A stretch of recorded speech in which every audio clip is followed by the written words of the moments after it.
Avec plusieurs centaines de personnes massées autour des piliers métalliques de la grande halle de l'image, la présentation officielle des cartels de l'édition 2010 de la Feria de Pâques a encore fait le plein. Entre tapas, sévillanes et open bar, l'afición du Pays d'Arles s'est retrouvée pour écouter le programme de la première grande feria française de l'année. Un cycle qui sera marqué par la double comparution d'El Juli, le vendredi et le lundi, et par la prise d'alternative du torero local, Marco Leal. C'est une feria qui ouvre la saison, qui touche toutes les sensibilités taurines, tous les publics taurins.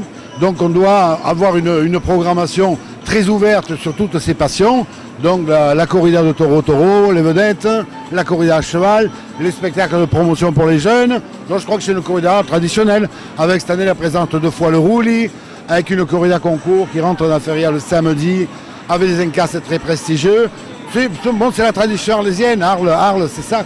Une tradition ancrée autour de quelques thèmes récurrents autour du taureau et du cheval.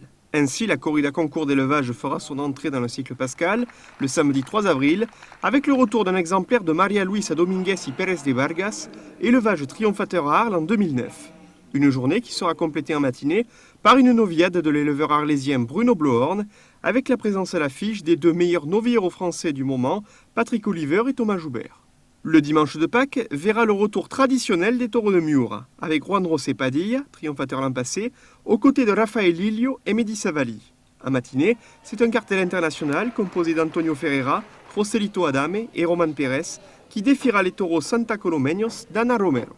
Avec une noviade sans picador de compétition fournie par l'élevage de la famille Logier le vendredi matin, Luc Gelabert a également tenu à rendre hommage au Juli, qui donnera l'alternative à Marco Leal le vendredi après-midi, en présence de Sébastien Castella, face au taureau de Garcigrande.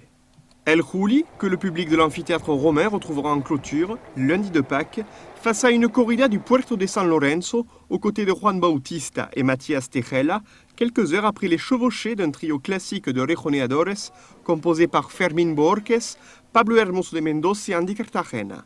Une feria à vivre dans l'arène, mais également à l'extérieur du cercle de lumière. Nous souhaitons développer de plus en plus d'animation et découvrir la culture tauromachique par tous ses aspects.